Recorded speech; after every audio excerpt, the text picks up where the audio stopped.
بسم الله الرحمن الرحيم. وبه قال حدثنا عبد الله بن يوسف قال أخبرنا مالك عن هشام بن عروة عن أبيه عن عائشة رضي الله تعالى عنها أم المؤمنين رضي الله عنها أن الحارث بن هشام رضي الله عنه سأل رسول الله صلى الله عليه وسلم فقال يا رسول الله كيف يأتيك الوحي؟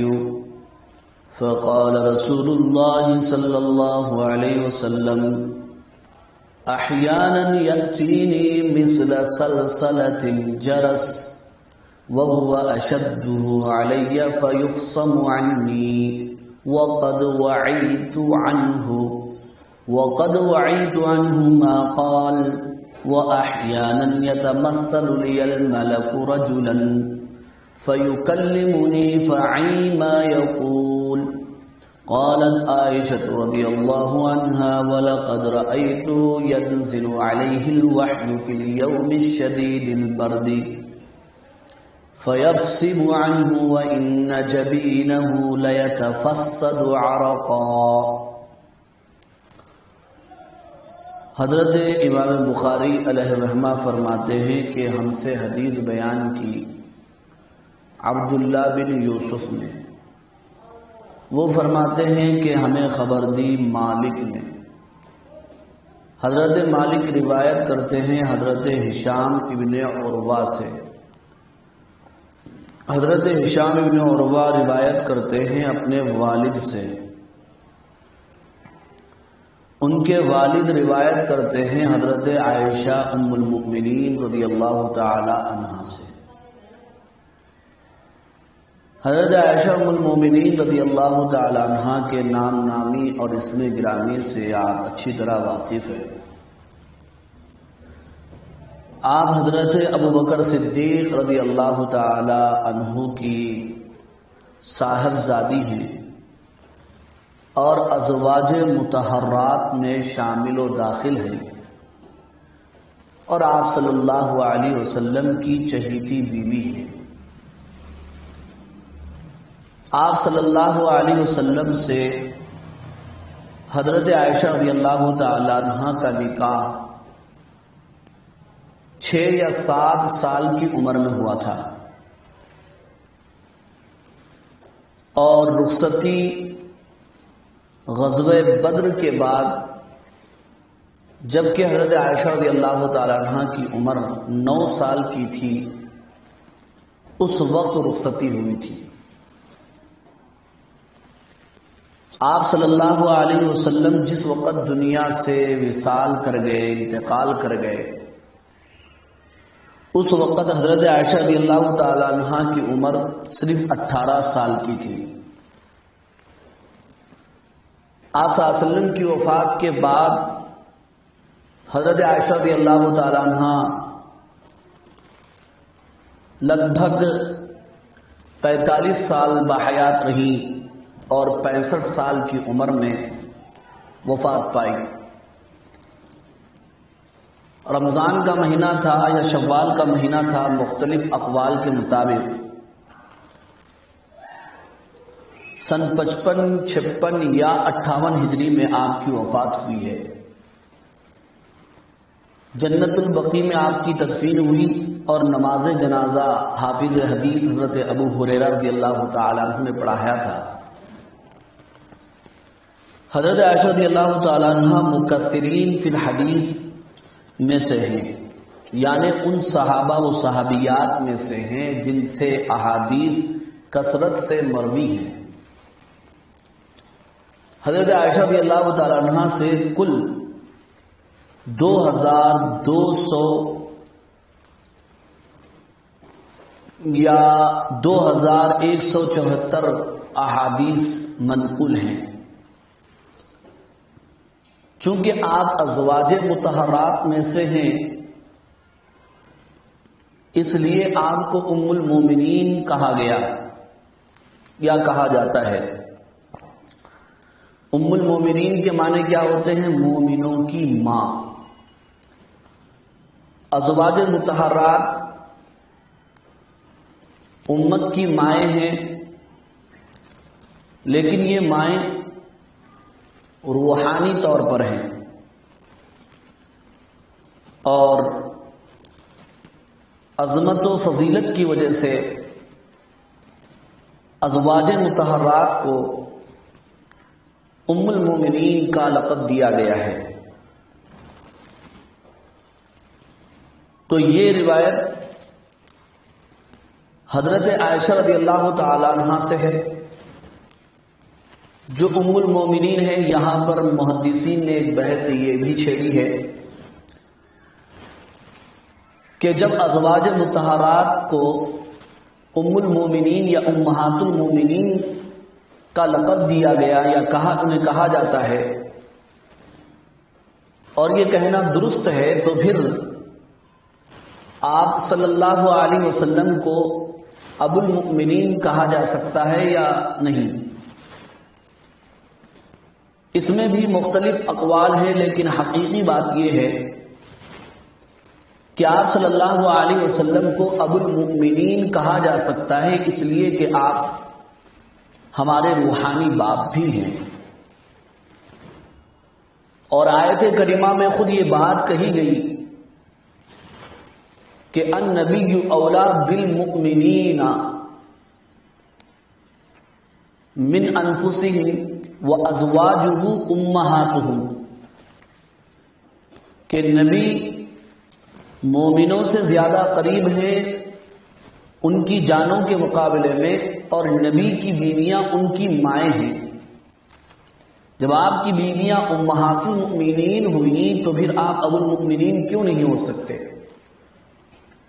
لیکن ایک آیت کریمہ سے اس بات میں اختلاف کیا جا سکتا ہے، اس لیے کہ اس آیت میں آپ صلی اللہ علیہ وسلم کو یا آپ صلی اللہ علیہ وسلم کی عبودیت کا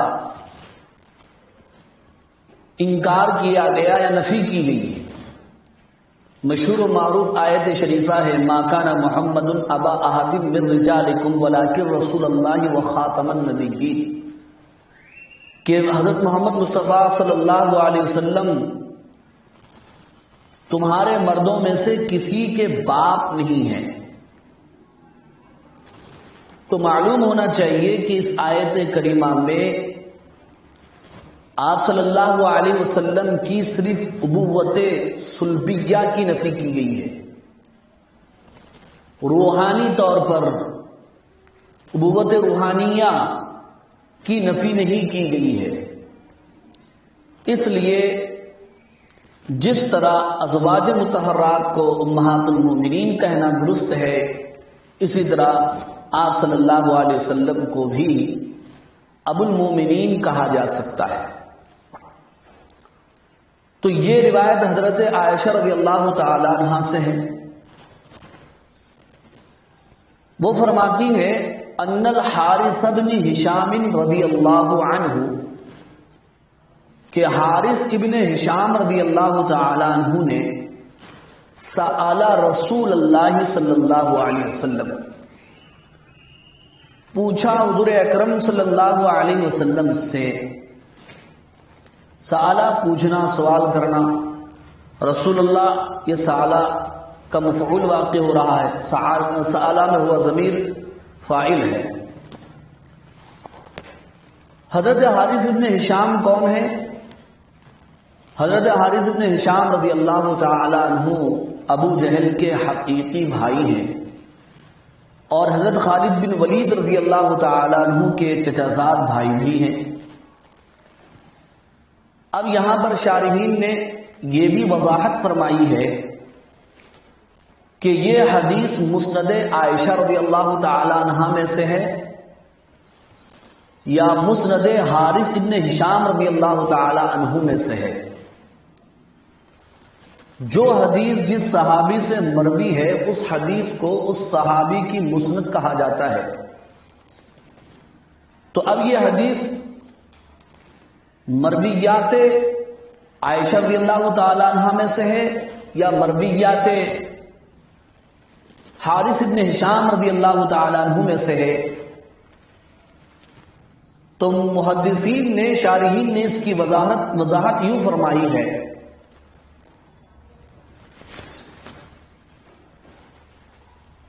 اس کی وضاحت یوں فرمائی ہے، اگر حضرت حارث ابن ہشام رضی اللہ تعالیٰ عنہ کے سوال کے وقت آپ صلی اللہ علیہ وسلم سے پوچھنے کے وقت کہ اللہ کے رسول آپ پر وحی کیسے آتی ہے، اس سوال کے وقت حضرت عائشہ رضی اللہ تعالیٰ عنہ اگر وہاں موجود تھی تو ایسی صورت میں یہ روایت مسند عائشہ یا مرویات عائشہ رضی اللہ تعالیٰ عنہ میں سے ہوگی۔ اگر حضرت عائشہ رضی اللہ تعالیٰ عنہ اس وقت موجود نہیں تھی جس وقت حضرت حارث بن ہشام رضی اللہ تعالیٰ عنہ آپ صلی اللہ علیہ وسلم سے پوچھ رہے تھے، تو پھر ایسی صورت میں یہ روایت مسند حارث بن ہشام ہوگی۔ لیکن صحیح بات یہ ہے، راجح بات یہ ہے کہ یہ روایت و حدیث مسند عائشہ ہے، مسند حارث بن ہشام نہیں ہے۔ تو حضرت حارث بن ہشام رضی اللہ تعالیٰ عنہ نے سوال پوچھا رسول اللہ صلی اللہ علیہ وسلم، اللہ کے رسول صلی اللہ علیہ وسلم سے۔ ایک بات میں آپ کو یہ بھی بتاتا چلوں کہ یہ آپ صلی اللہ علیہ وسلم کے حقوق میں سے ہے اور آداب و احترام میں سے ہے کہ جب بھی آپ کا نام نامی اور اسم گرامی ہمارے سامنے آئے تو ہم آپ پر درود و سلام بھیجیں، کم از کم مختصر طور پر یوں کہہ دیں صلی اللہ علیہ وسلم، ورنہ اس آدمی کو تو بخیل کہا گیا جس کے سامنے حضور کا نام آئے وہ حضور پر درود و سلام نہ بھیجے۔ اور ہماری یہ خوش نصیبی ہے حدیث کے پڑھانے والوں اور پڑھنے والوں کی کہ کثرت سے آپ صلی اللہ علیہ وسلم کا نام آتا ہے اور کثرت سے آپ صلی اللہ علیہ وسلم کا ذکر سننے کو ملتا ہے، تو ہمیں کثرت سے درود پاک پڑھنے کا بھی موقع من جانب اللہ حاصل ہوتا ہے۔ اس لیے محفل میں ایک بار تو درود پڑھ لینا واجب ہوگا، لیکن ہر بار نامی اور اس میں گرامی آپ صلی اللہ علیہ وسلم کا ذکر مبارک آنے کے بعد تو ہر بار درود شریف پڑھنا یہ عشق رسالت میں سے ہے، حب نبوی میں سے ہے صلی اللہ علیہ وسلم۔ فقال یا رسول اللہ، تو انہوں نے کہا اے اللہ کے رسول، کیف یاتیک الوحی، آپ کے پاس وحی کیسے آتی ہے؟ آپ کے پاس وحی کیسے آتی ہے؟ یہ سوال کس نے کیا؟ یہ سوال حضرت حارث بن ہشام رضی اللہ تعالیٰ عنہ نے کیا آپ صلی اللہ علیہ وسلم سے، آمد وحی کی کیفیت پوچھی۔ اب یہاں پر سوال یہ پیدا ہوتا ہے کہ حضرت حارث بن ہشام رضی اللہ تعالیٰ عنہ تو صحابی رسول ہیں، مومن ہیں، ان کو وحی پر ایمان تھا، وحی کی آمد پر یقین تھا، پھر بھی انہوں نے سوال کیوں کیا؟ تو معلوم ہونا چاہیے کہ حضرت حارث بن ہشام رضی اللہ تعالیٰ عنہ کا سوال وحی کی آمد میں شک کی وجہ سے نہیں تھا، ان کو تو وحی کی آمد پر، نزول وحی پر مکمل یقین و ایمان تھا، لیکن سوال کیفیت کے بارے میں تھا، نوعیت کے بارے میں تھا اور اپنے اطمینان کے لیے تھا۔ جیسا کہ حضرت ابراہیم علیہ السلام نے اللہ تعالیٰ سے سوال کیا تھا، ربی ارنی کیف تحیی الموتی، اے میرے پروردگار آپ مجھے دکھا دیجئے کہ آپ مردوں کو کیسے زندہ کرتے ہیں۔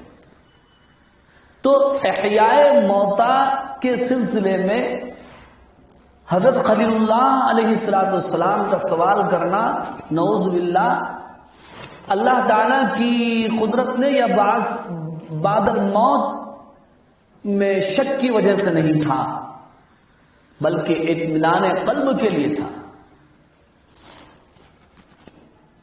تو حضرت حارث بن ہشام رضی اللہ تعالی عنہ کا سوال بھی حضرت ابراہیم علی نبینا علیہ السلام کی طرح تھا، اطمینان قلب کے لیے یا کیفیت اور نوعیت کے علم کے لیے تھا۔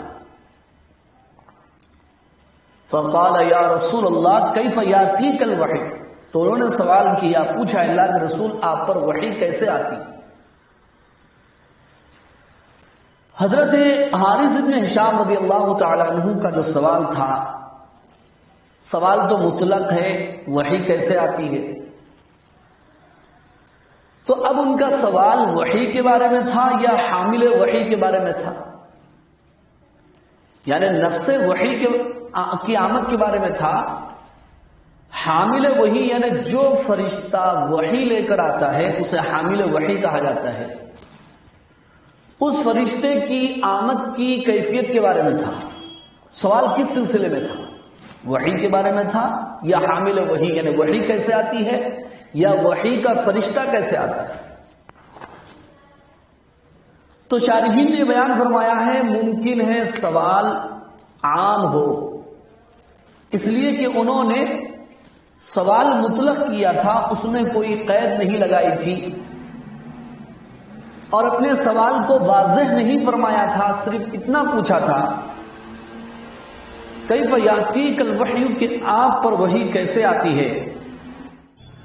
گویا کہ حضرت حارث بن ہشام رضی اللہ تعالیٰ عنہ کا سوال وحی کے بارے میں بھی تھا اور حامل وحی کے بارے میں بھی تھا، ان کا سوال مطلق تھا اور عام تھا۔ تو جواب میں اللہ کے نبی صلی اللہ علیہ وسلم نے فرمایا فقال رسول اللہ صلی اللہ علیہ وسلم، تو آپ صلی اللہ علیہ وسلم نے فرمایا احیانا یأتینی مثل صلصلۃ الجرس وهو اشدہ علی فیفصم عنی وقد وعیت عنہ ما قال۔ آپ نے فرمایا احیانا کبھی، یأتینی میرے پاس آتی ہے وحی، مثل صلصلۃ الجرس، سلسلۃ الجرس کی طرح، یعنی گھنٹی کے بجنے کی آواز کی طرح، وہو اشدہ علی، اور وحی کی یہ قسم سب سے زیادہ سخت ہوتی ہے مجھ پر، فیفصم عنی، پھر وہ مجھ سے ختم ہوتی ہے، یعنی وحی مجھ سے ختم ہوتی ہے، وقد وعیت عنہ ما قال، اس حال میں کہ میں حفظ کر چکا ہوتا ہوں، یاد کر چکا ہوتا ہوں اس وحی کو جو اس فرشتے نے کہا، ما قال، جو اس فرشتے نے کہا۔ وَأَحْيَانًا يَتَمَثَّلُ لِيَ الْمَلَكُ رَجُلًا فَيُكَلِّمُنِي فَأَعِي مَا يَقُولُ، اور کبھی میرے لیے فرشتہ آدمی کی شکل اختیار کر لیتا ہے، یتمثل لی الملک الرجل فیکلمنی، تو وہ مجھ سے کلام کرتا ہے، فاعی ما یقول، تو میں یاد کر لیتا ہوں جو وہ کہتا ہے۔ تو آپ صلی اللہ علیہ وسلم نے حضرت حارث بن ہشام رضی اللہ تعالیٰ عنہ کے جواب میں وحی کی آمد کی کیفیت اور حامل وحی کی آمد کی کیفیت بتائی، اور وحی کے آنے کی یہاں پر دو شکلیں آپ صلی اللہ علیہ وسلم نے ارشاد فرمایا۔ دو شکلیں جو بیان کی گئی ہیں یا وحی کی دو قسمیں یہاں پر جو بیان کی گئی ہیں، پہلی صورت اور پہلی قسم ہے سلسلۃ الجرس کی، اور دوسری قسم اور دوسری شکل ہے تمثل ملک کی۔ گویا کہ یہاں پر وحی کی دو صورتیں اور دو قسمیں بیان کی، ایک ہے سلسلۃ الجرس اور ایک ہے تمثل ملک۔ تب سوال یہ پیدا ہوتا ہے کہ سلسلۃ الجرس کی لغوی اور اصطلاحی تعریف کیا ہے، یا سلسلۃ الجرس سے مراد کیا ہے، اور تمثل ملک کی لغوی تعریف کیا ہے اور اس سے مراد کیا ہے۔ لغتاً لوہے کو لوہے پر گرانے سے جو آواز پیدا ہوتی ہے اسے سلسلتن کہا جاتا ہے،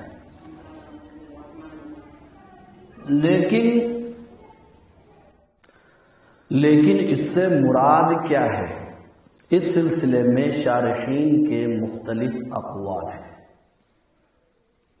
ایک قول یہ ہے کہ یہ فرشتوں کے پروں کی آواز ہوتی تھی، سلسلۃ الجرس دراصل یہ فرشتوں کے پروں کی آواز ہوتی تھی۔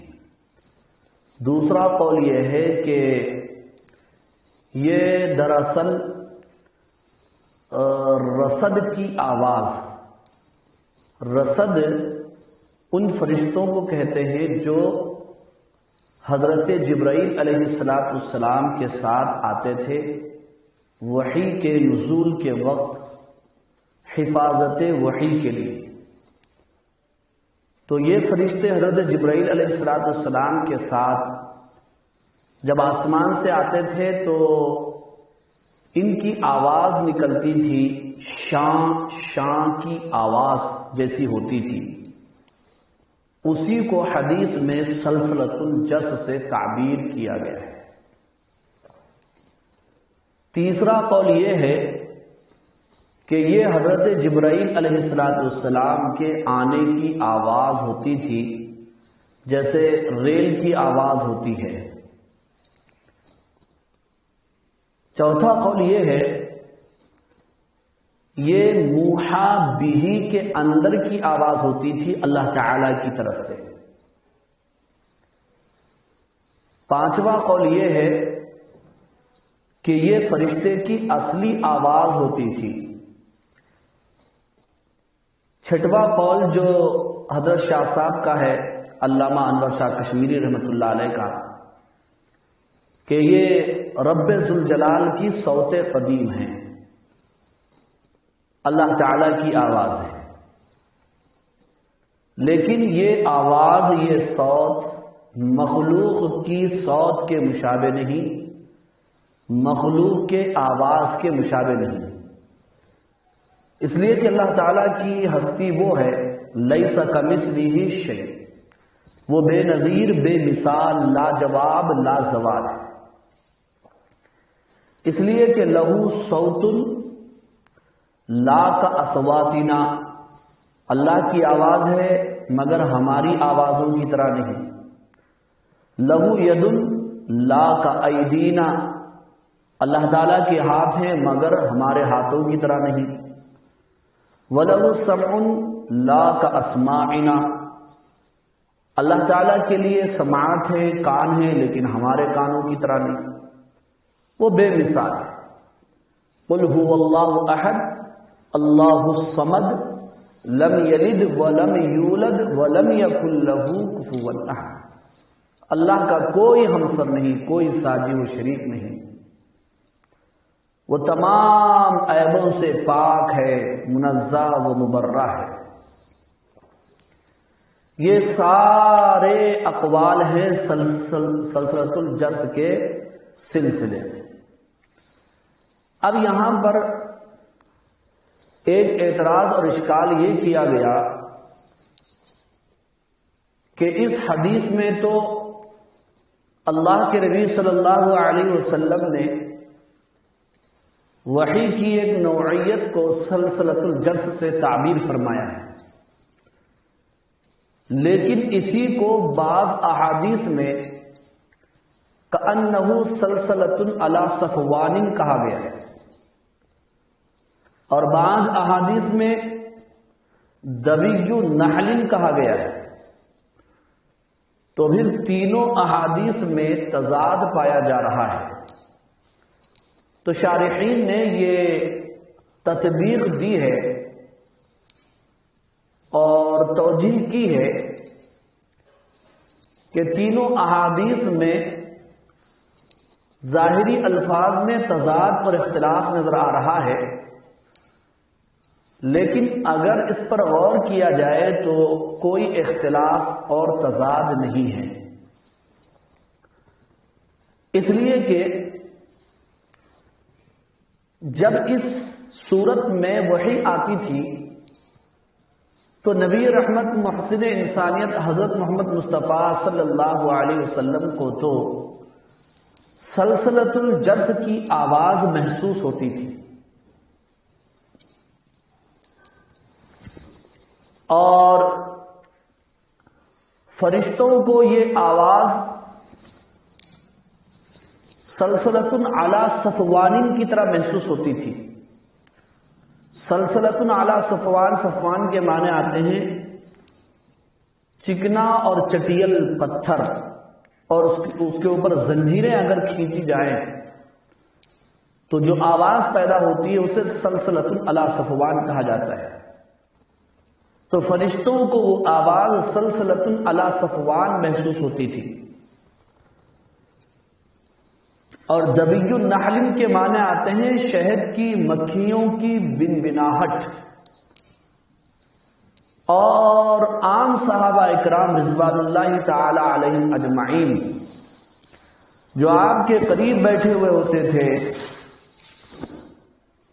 تو انہیں اس وحی کی آواز دبی النحل کی آواز کی طرح محسوس ہوتی تھی، لہذا ان تینوں احادیث میں کوئی تعارض اور تضاد باقی نہیں رہا۔ لیکن عزیز طالبات، آپ یہ سوچ رہی ہوں گی کہ وحی ایک مقدس اور عظمت والی چیز ہے اور بڑی مرتبے والی چیز ہے، تو اسے سلسلۃ الجرس سے کیوں تشبیہ دی گئی حدیث میں؟ اس لیے کہ گھنٹی کی آواز ایک مذموم شے ہے، بری چیز ہے، بلکہ حدیث میں تو اس کی مذمت بیان کی گئی ہے کہ جس گھر میں کتا اور موسیقی ہو اس میں رحمت کے فرشتے داخل نہیں ہوتے ہیں۔ تو گھنٹی کی بجنے کی آواز خود ایک مذموم شے ہے، بری چیز ہے۔ پھر حدیث میں وحی کو گھنٹی کی آواز سے تشبیہ کیوں دی گئی، یا گھنٹی کی آواز سے مثال کیوں دی گئی؟ اس سلسلے میں حضرات علماء اکرام بیان فرماتے ہیں کہ دیکھیے، گھنٹی کی آواز یا موسیقی کی آواز ایک ہے تلذذ کے لیے، لطف لینے کے لیے، مزہ حاصل کرنے کے لیے، اور ایک ہے قوت کے لیے۔ یہاں پر جو مثال دی گئی ہے سلسلۃ الجرس کی، وہ تلذذ کے لیے نہیں دی گئی ہے بلکہ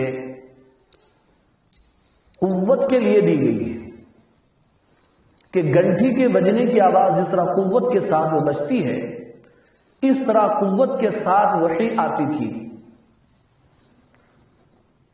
تو مثال اور تشبیہ جو دی گئی ہے وہ گھنٹی کی آواز کے ساتھ صرف قوت میں، لذت میں نہیں،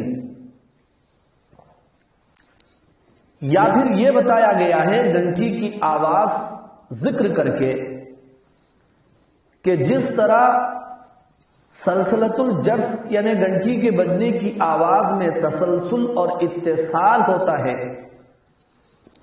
تو اسی طرح وحی کے آنے میں یا فرشتے کی آمد میں جو آواز ہوتی ہے یا ہوتی تھی، اس میں تسلسل اور اتصال ہوتا تھا۔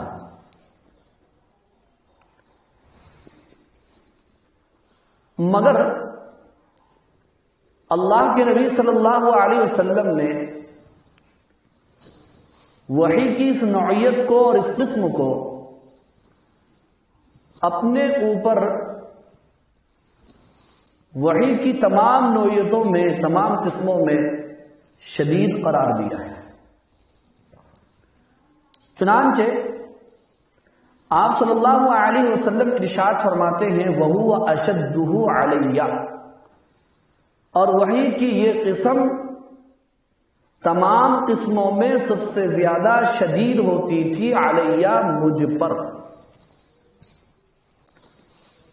تو سوال یہ پیدا ہوتا ہے کہ وحی کی قسمیں اور وحی کی نوعیتیں کیا ہیں؟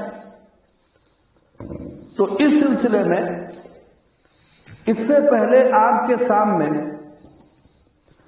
وحی کی لغوی اور اصطلاحی تعریف مع اقسام تفصیل سے بیان کر دیا گیا ہے، لہذا اس تفصیل کو یہاں پر دہرانا سبق کو لمبا کرنا ہوگا اور وقت کی بچت بھی نہیں ہوگی، مگر یہ کہ وحی کی ان اقسام کو اگر آپ ازبر کر لیں، یاد کر لیں، تو یہاں سبق سمجھنے میں آپ کو سہولت ہوگی اور آسانی ہوگی۔ وحی کی کئی اقسام، کئی نوعیتیں اور قسمیں گزشتہ اسباق میں بحمد للہ تعالی بیان کر دی گئی تھی، لیکن یہاں پر صرف دو قسمیں بیان کی گئی ہیں، جن میں سے پہلی قسم سلسلۃ الجرس ہے اور دوسری قسم تمثل ملک ہے۔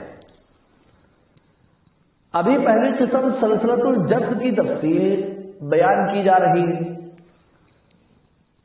تو سلسلۃ الجرس کے سلسلے میں آپ صلی اللہ علیہ وسلم اپنا احساس بیان فرما رہے ہیں وَهُوَ أَشَدُّهُ عَلَيَّ، کہ وحی کی ایک قسم مجھ پر بہت زیادہ سخت ہوتی ہے۔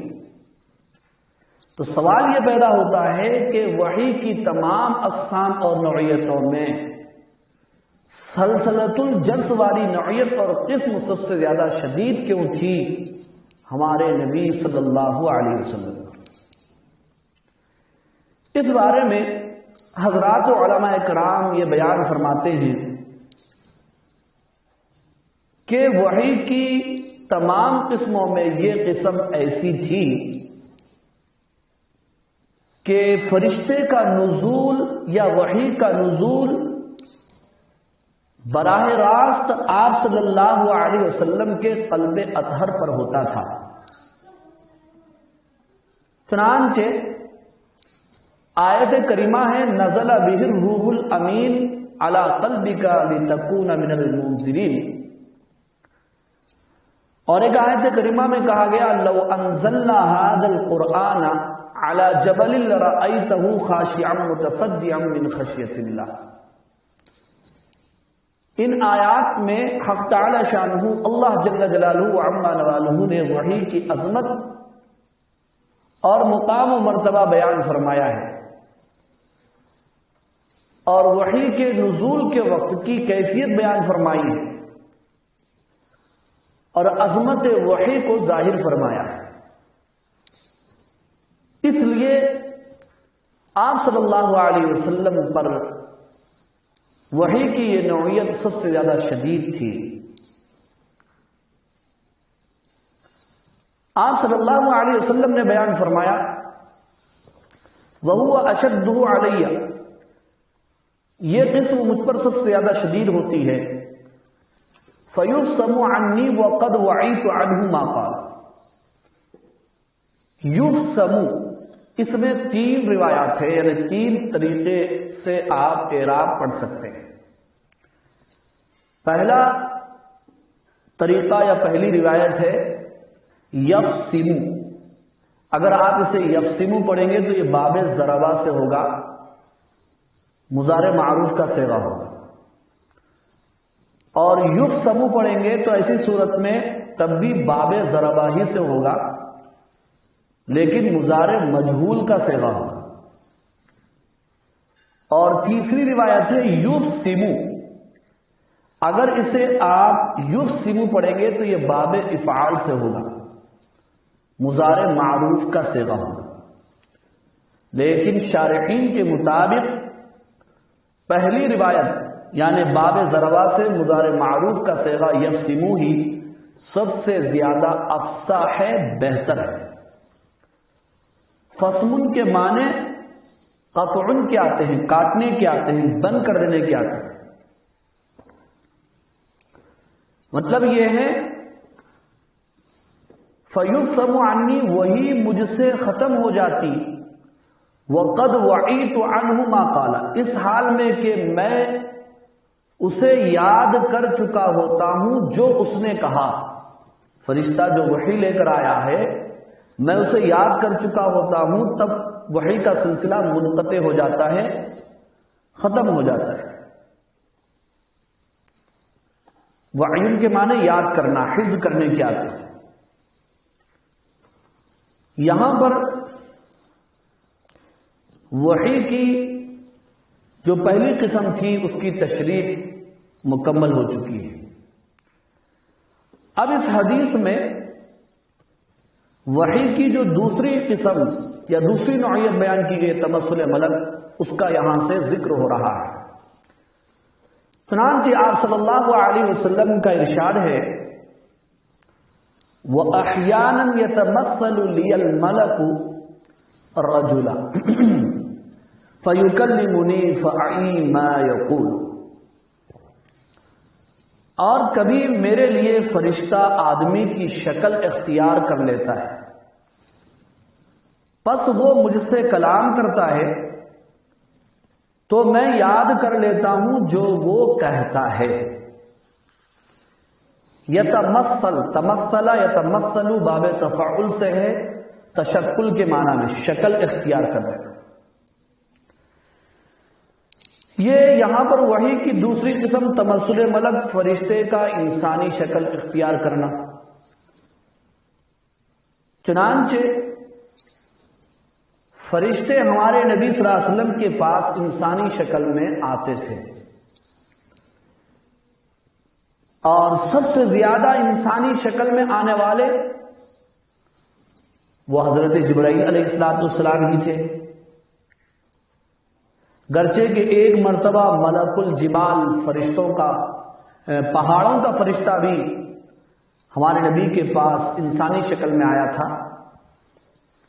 اور ایسے ہی مؤرخین کے مطابق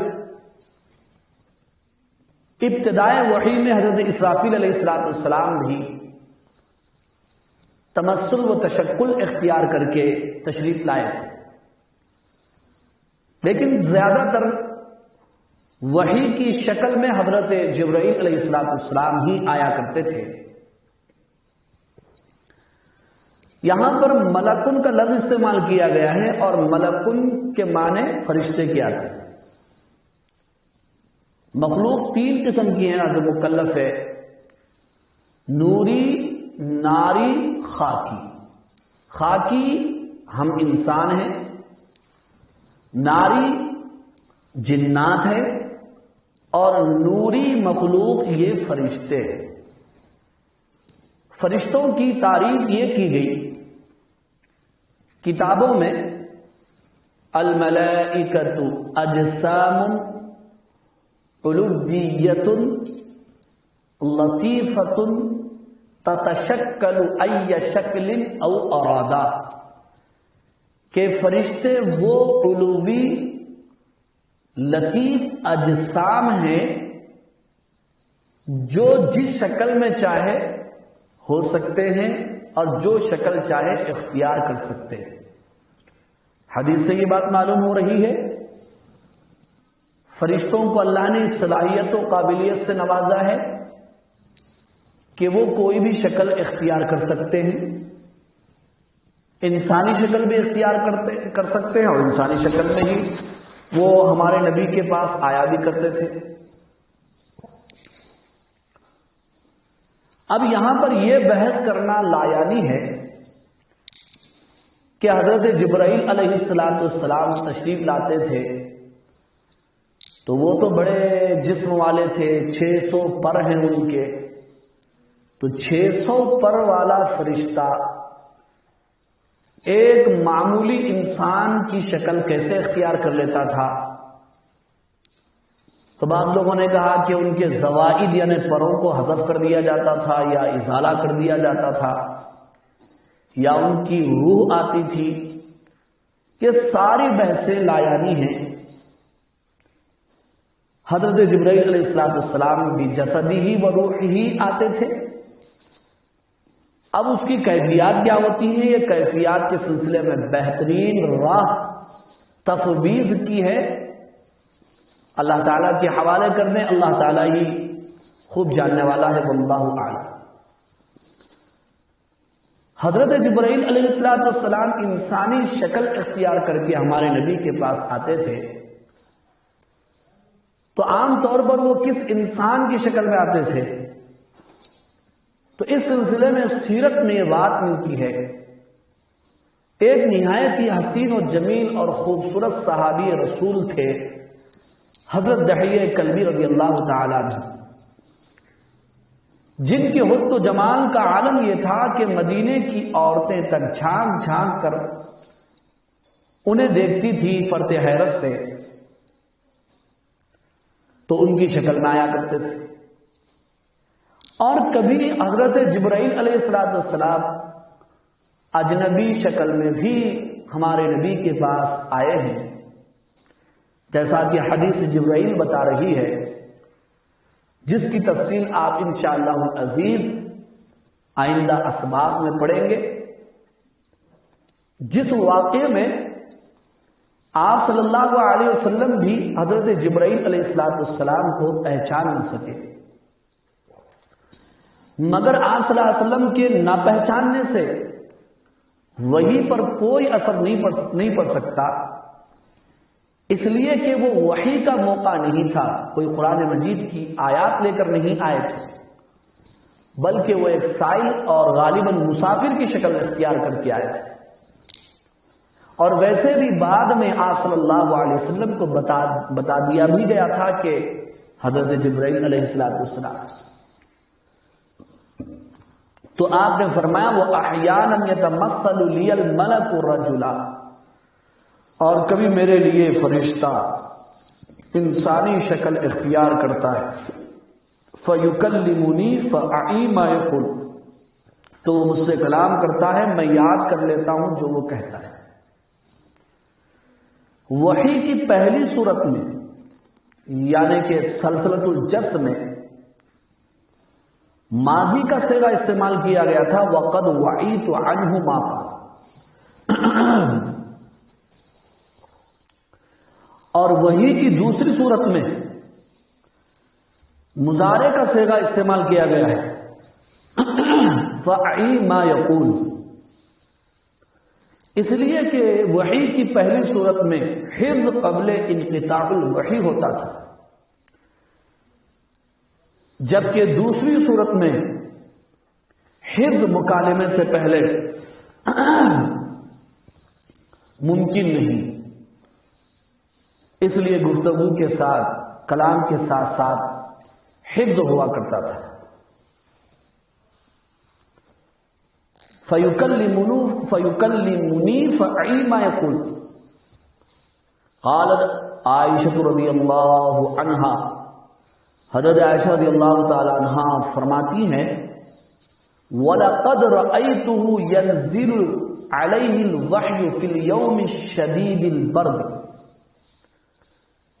فَيَفْصِمُ عَنْهُ وَإِنَّ جَبِينَهُ لَيَتَفَسَّدُ عَرَقًا، اور یقیناً میں نے آپ صلی اللہ علیہ وسلم کو دیکھا کہ آپ پر وحی اترتی سخت سردی کے دن میں، پس وحی آپ سے ختم ہوتی اس حال میں کہ آپ کی پیشانی مبارک پسینے سے شرابور ہو جاتی. وَإِنَّ جَبِينَهُ لَيَتَفَسَّدُ عَرَقًا، پسینے کو کہتے ہیں، پسینے سے شرابور ہو جاتی. یہاں پر بھی دو تین باتیں سمجھنے کی ہے، وہ یہ ہے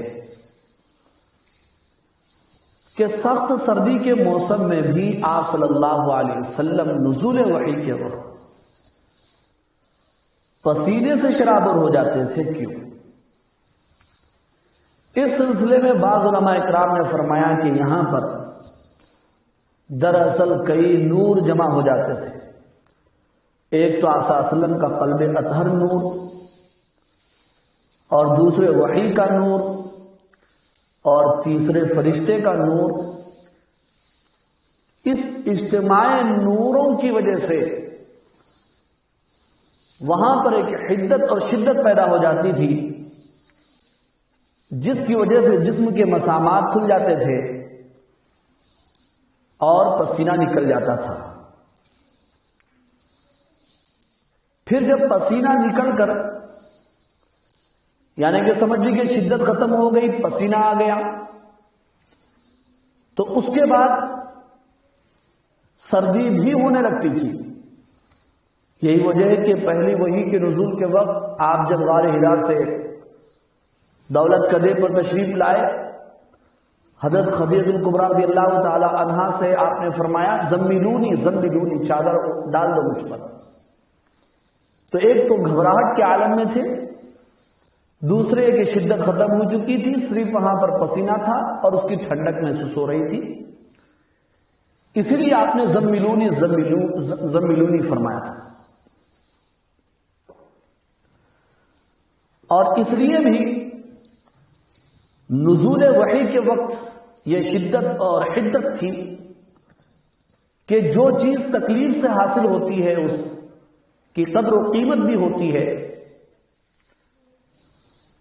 اس کی قدر و قیمت بتانے کے لیے بھی اللہ تعالیٰ نے یہ شکل اختیار فرمائی، یا پھر یہ بھی آپ کو بتانا مقصود تھا آپ پر وحی نازل ہو رہی ہے جس شدت کے ساتھ، آئندہ زندگی میں اسی شدت کے ساتھ آپ پر حالات بھی آنے والے ہیں، ان حالات کا آپ کو سامنا بھی کرنا ہے۔ بہرحال عزیز طالبات، یہ بخاری شریف کی دوسری حدیث ہے جس کی عبارت خوانی ہوئی، الحمدللہ ترجمہ پیش کیا گیا، پھر اس کے بعد تشریح کی گئی، اور ساتھ میں کئی نکات پر روشنی ڈالی گئی۔ اس میں وحی کی دو قسمیں خاص طور پر بیان کی گئی، ایک سلسلۃ الجرس اور دوسرے تمثل بلغ، جبکہ وحی کی اور بھی اقسام تھیں، ان اقسام کا یہاں پر ذکر نہیں ہوا، اس لیے کہ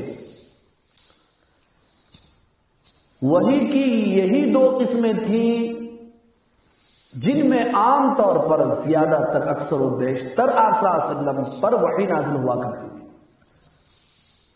اور شکلیں گاہے گاہے تھی، کبھی کبھی تھی، لیکن اکثر و بیشتر انہی شکلوں میں وحی آتی تھی۔ اس لیے آپ صلی اللہ علیہ وسلم نے یہاں پر حضرت حارث بن ہشام رضی اللہ تعالیٰ عنہ کے سوال کے جواب میں ارشاد فرمایا۔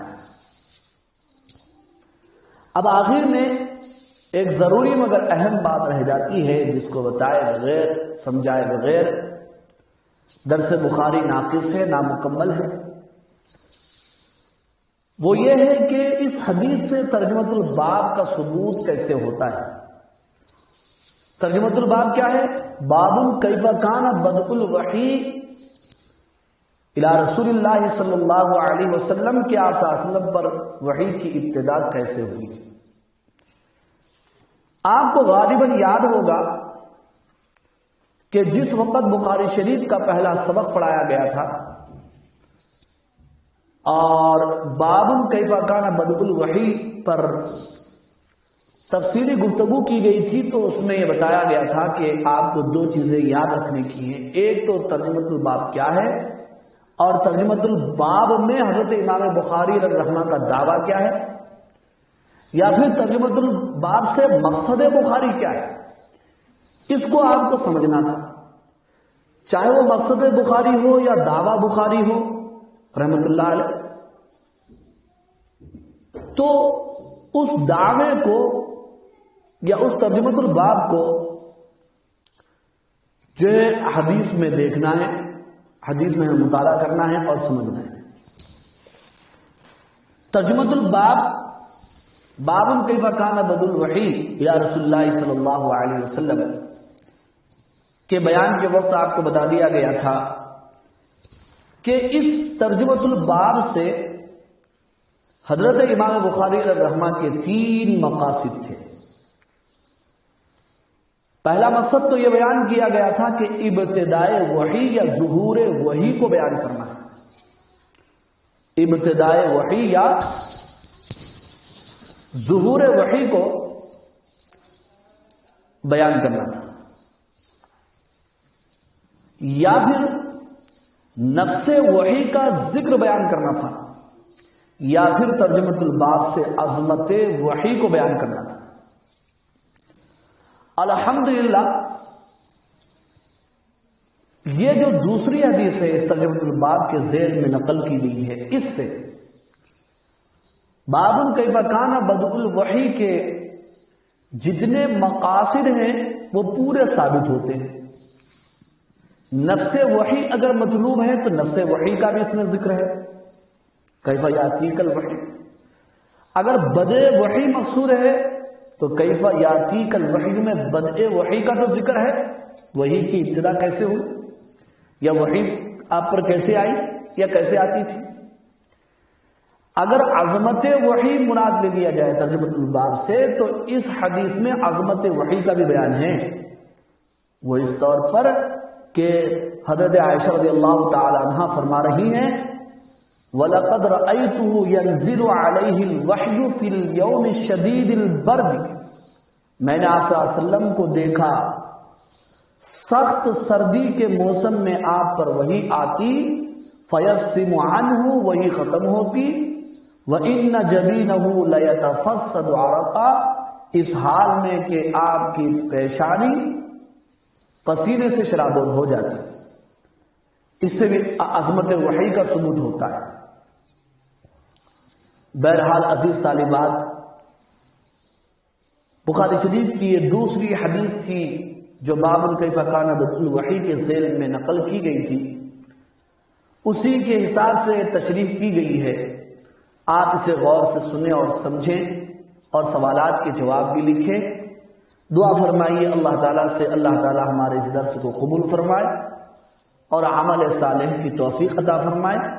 وآخر دعوانا ان الحمد للہ رب العالمین۔